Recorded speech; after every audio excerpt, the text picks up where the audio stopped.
नमस्कार, एक न्यूज़ 24 देख रहे हैं। यहाँ पर मैं हूँ आपके साथ सितेश सिंह। बिहार में बढ़ती बेरोजगारी को लेकर नीतीश सरकार एवं केंद्र सरकार लगातार इस पे ध्यान केंद्रित का काम कर रही है। आपको बता दें कि बिहार बिजनेस कनेक्ट यानी बिहार बिजनेस कनेक्ट का आयोजन किया गया। यह कार्यक्रम 2 दिवसीय कार्यक्रम रहा। इसमें 1,80,000 करोड़ का निवेश किया जा रहा है। इससे कहीं न कहीं बिहार में बढ़ती बेरोजगारी के आलम को कम किया जाएगा।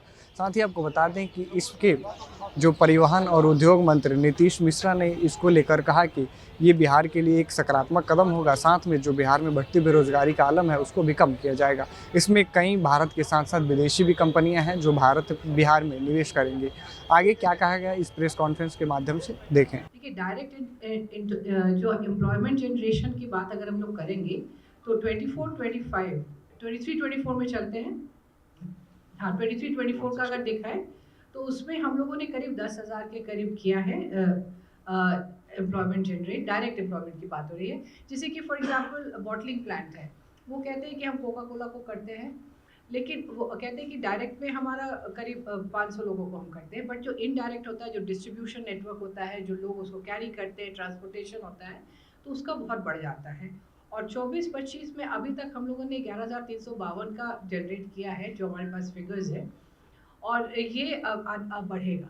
But these are employment figures only from the industrial units, ठीक है। बट इसके अलावा जो सेल्फ एम्प्लॉयमेंट की जो बात हम लोग करते हैं वो है एमएसएमई और स्टार्टअप्स का। और कल आपने देखा होगा startups was the best session of the day. इतना एनर्जी, इतना एंथुजियाज्म था लोगों में, तो वहाँ के डेटा इसमें नहीं है, ये सिर्फ इंडस्ट्री का डेटा है। और आपका जो पहला प्रश्न है कि हम लोगों ने कितना इन्वेस्ट कर दिया है, ये पिछली बार जैसा बताया आपने कि 50,000 में से 38,000 का हम लोगों ने ग्राउंडिंग कर दिया। बाकी की बात चल रही है, उसमें भी मेरे को लगता है हो जाएगा। आज हम लोगों ने सिंघानिया साहब के साथ किया हल्दीराम के, तो उनको हम लोगों ने ज़मीन दे दी, तो उसको शुरू करवा दिया काम। लेकिन उनका कहना है कि उनको 6 महीने तो अपना स्टेट ऑफ द आर्ट जो उनका प्रोसेसिंग सेंटर बनेगा वो होगा। 6 महीने में वो ट्रेनिंग देंगे।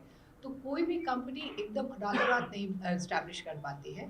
लेकिन ग्राउंडिंग हम लोग करते थे। ग्राउंडिंग का क्या मतलब है, क्या हमने उनको स्टेज 1 क्लियरेंस दे दिया, या हम लोगों ने उनको सीटीई या जो कंसेंट टू ऑपरेट है और कंसेंट टू स्टैब्लिश ये दे दिया, या हम लोगों ने किसी तरीके से उनको कोई लैंड एलोकेट कर दिया वियाडा के माध्यम से, या इंडिपेंडेंटली वो लैंड दिया तो उनका कन्वर्जन जो होता है वो कर दिया। तो किसी न किसी तरीके से, या बैंक लोन में उनका कुछ होता है तो वो, तो वी सी दीज थिंग्स। अगर लैंड में उन्होंने इन्वेस्ट कर दिया यानी कि हमने उनको ग्राउंड कर दिया। अगर कंसेंट टू एस्टैब्लिश ले लिया उन्होंने, यानी कि वो एस्टैब्लिश करेंगे ही करेंगे। अभी हमारे पास 1800 एकड़ ज़मीन है हमारे पास, जो इंडस्ट्रियल विभिन्न इंडस्ट्रियल एरिया में है। बट उसमें अभी एकेआईसी जुड़ जाएगा जो गया वाला है, तो उसमें 1600 और ऐड हो जाएगा। और इसके अलावा कैबिनेट ने अप्रूवल दे दिया है कि हर एक ज़िले में अब इंडस्ट्रियल पार्क को स्टैब्लिश किया जाए। और हम लोग we are moving very fast है। जैसे कि हाजीपुर में ऑलरेडी हम लोगों ने 1100 एकड़ का प्रस्ताव कर दिया, जो एलओए होता है वो कलेक्टर को दे दिया है कि आप इसको करिए इशू। और इस तरीके से भागलपुर में भी 800 एकड़ का हम लोग कर रहे हैं। तो अलग अलग जगहों में बड़े लैंड पार्सल्स हम लोग सेलेक्ट कर रहे हैं, जिसका एक्विजिशन की प्रोसेस अब कैबिनेट में चल रही है। पर्याप्त है हमारे पास? तो बिल्कुल पर्याप्त है, क्योंकि ये इसमें मेरे को लगता है कि रिन्यूएबल्स जो है, रिन्यूएबल्स में ज़्यादा ज़मीन चाहिए होती है। और क्योंकि रिन्यूएबल्स का जेस्टेशन भी लंबा होता है, वो छोटे छोटे शुरू करते हैं, तो रिन्यूएबल्स का फिर वो लोग खुद भी ज़मीन ढूंढ रहे हैं। दे आर वो सिर्फ हम पे डिपेंडेंट नहीं है, क्योंकि उनका बहुत बड़ा लैंड का रिक्वायरमेंट होता है, तो वो अपना भी ज़मीन करते हैं। बाकी के लिए we are quite ready for. Health का 35 है, और इसमें 3,360 है।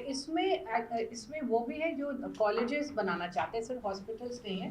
जो नर्सिंग स्कूल्स या प्राइवेट हॉस्पिटल्स है, शंकर नेत्रालय जो है, जिसका भी कैबिनेट से भी अप्रूवल हुआ है, उनका भी है इसमें। तो हेल्थ का 35 का नंबर है, और 3,360 का है इनका। तो ये हमारा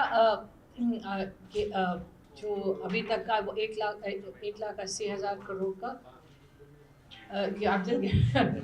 MOU साइन किया हम लोगों ने। और मुझे लगता है कि अब हमारा विभाग का काम बहुत बढ़ गया है, क्योंकि अब हम लोगों को ये तो MOU हुआ। अब जो इन्वेस्टर्स हमारे पास आए हैं, अब हमको इनको धरातल पे उतारना है। कुछ प्रोजेक्ट्स लंबा समय लेते हैं, 2 या 3 साल लेते हैं, कुछ इमीडिएट हो जाते हैं, जैसे टेक्सटाइल इमीडिएट हो जाएगा हमारा। तो हम लोग उस तरह से अब करके हमारी अब अगली रणनीति यही है कि किस तरह से ये इनको हम लोग एक्चुअली ग्राउंडिंग कर दें। और इसके लिए जैसे बताया कि हम लोग ऑलरेडी प्रोसेसेस शुरू कर दिया हम लोगों ने, ताकि आने वाले समय में हम आप इसको अनदर 1 ईयर में प्रोग्रेस दिखा सके कि इतने में से इतना का हमने ग्राउंडिंग कर दिया है। दूसरे नंबर पे रहा जनरल मैन्युफैक्चरिंग का 57 यूनिट्स है, and this is very good because general manufacturing को इमीडिएट हम लोग स्टैब्लिश कर पाते हैं। तो जैसे कि अगर उनका हमारे पास MOU हुआ, वो जैसे स्टेज 1 क्लियरेंस के लिए आएंगे तो वी कैन इमीडिएटली स्टार्ट। तो इनका जेस्टेशन पीरियड छोटा होता है। तो इसमें 30% हमारा जो पूरे निवेश है उसका 30% जनरल मैन्युफैक्चरिंग में है, 55,888 का।